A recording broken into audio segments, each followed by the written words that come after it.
नमस्कार, मैं हूं उमेश मिश्रा। आप देख रहे हैं राजस्थान तक। राजनीति में कब दोस्त दुश्मन बन जाए और कब दुश्मन दोस्त बन जाए, यह सियासत की पुरानी कहावत है। वर्तमान समय में राजस्थान प्रदेश की सियासत में ऐसे ही हालात देखे जा रहे हैं।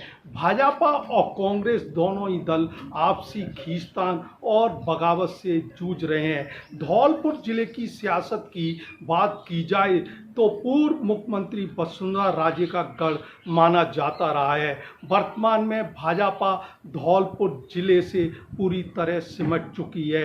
विधानसभा से लेकर पंचायती और निकाय चुनाव में भाजपा को पिछले चुनावों में करारी मात मिली है। पूर्व सीएम वसुंधरा राजे की सियासत का किला कहे जाने वाला बीजेपी का गढ़ ध्वस्त हो चुका है। विधानसभा चुनाव नजदीक आने वाला है। ऐसे में बीजेपी को अपने वजूद को बचाना बड़ी चुनौती साबित होगा। वसुंधरा राजे की सबसे नज़दीकी एवं चहेती विधायक शोभा रानी कुशवाहा मानी जाती थी, लेकिन राज्यसभा चुनाव में भाजपा से बगावत कर कांग्रेस के प्रमोद तिवारी को वोट देकर मुख्यमंत्री अशोक गहलोत के पाले में पहुंच गई हैं। भाजपा ने विधायक शोभा रानी कुशवाहा की बगावत पर एक्शन लेते हुए उन्हें पार्टी से बर्खास्त भी कर दिया।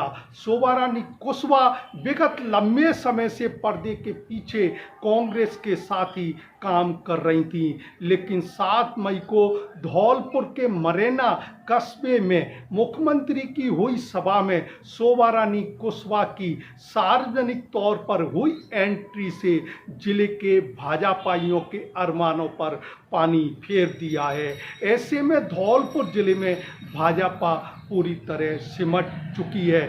आगामी विधानसभा चुनाव की बात की जाए तो भाजपा के क्या हालात होंगे, यह तो आने वाला वक्त ही तय करेगा। धौलपुर जिले के रायाखेड़ा के मरेना कस्बे में 7 मई को महंगाई राहत कैंप के दौरान सीएम अशोक गहलोत की सभा ने देश की सियासत में भूचाल ला दिया है।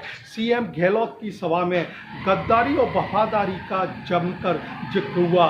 गद्दारी वफादारी को लेकर सीएम का दर्द भी झलका और बिना नाम लिए सचिन पायलट समेत अन्य विधायकों पर भाजपा से फंडिंग कर खरीद फरोख्त के आरोप लगा दिए। आरोप लगने के बाद भाजपा हमलावर हो गई। बीजेपी के कद्दावर नेता मुख्यमंत्री को घेरने में लगे हैं। मुख्यमंत्री ने खुले मन से बाड़ी विधायक गिरिराज सिंह मलिंगा एवं बसेड़ी विधायक खिलाड़ीलाल बैरवा की नाराजगी का भी जिक्र किया और विधायक रोहित बोरा, चेतन डूडी एवं दानिश अबराज की वफादारी का भी मुख्यमंत्री ने कर गुणगान किया।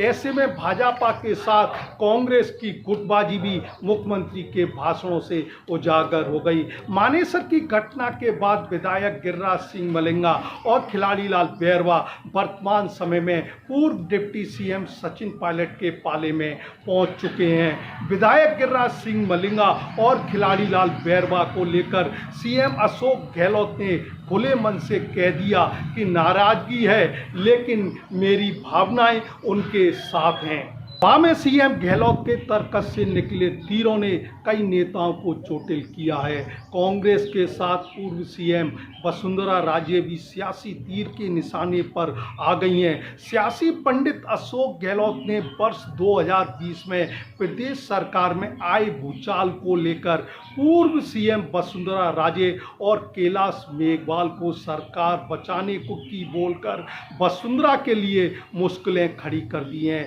वहीं बिना नाम लिए सचिन पायलट और उनके समर्थक विधायकों पर केंद्रीय मंत्री अमित शाह और गजेंद्र सिंह शेखावत से सरकार गिराने को लेकर लिए गए 10-10 करोड़ रुपए वापस लौटाने की बात कहकर कांग्रेस में भी भूचाल खड़ा कर दिया है। सीएम गहलोत के सियासी भाषणों के बाद आज पूर्व डिप्टी सीएम सचिन पायलट ने प्रेस वार्ता कर कहा कि सीएम गहलोत की नेता सोनिया गांधी गांधी नहीं बल्कि उनकी नेता वसुंधरा राजे सिंधिया हैं। उन्होंने कहा कि सीएम गहलोत के भाषण ने कांग्रेस के नेताओं का अपमान किया है और बीजेपी के नेताओं का गुणगान किया है। जिन विधायकों पर आरोप लगाए जा रहे हैं जो राजनीति में 40 से 45 साल से काम कर रहे हैं, उनके क्षेत्र के लोग उन्हें जानते हैं कि वे कैसे नेता हैं, कैसा काम करते हैं। ऐसे विधायकों पर इल्जाम लगाना गलत है। सचिन पायलट 11 मई को अजमेर से पदयात्रा निकालेंगे और जनता के बीच जाकर जनता की आवाज़ सुनेंगे और जनता के मुद्दों को उठाएंगे। यह यात्रा 5 दिन की होगी। जब जनता का प्रेशर सरकार पर बनेगा तब सरकार जागेगी। बहरहाल भाजपा और कांग्रेस दोनों दलों को आगामी विधानसभा चुनाव में कितना सियासी नुकसान होगा और कितना फायदा होगा, यह तो आने वाला वक्त ही तय करेगा।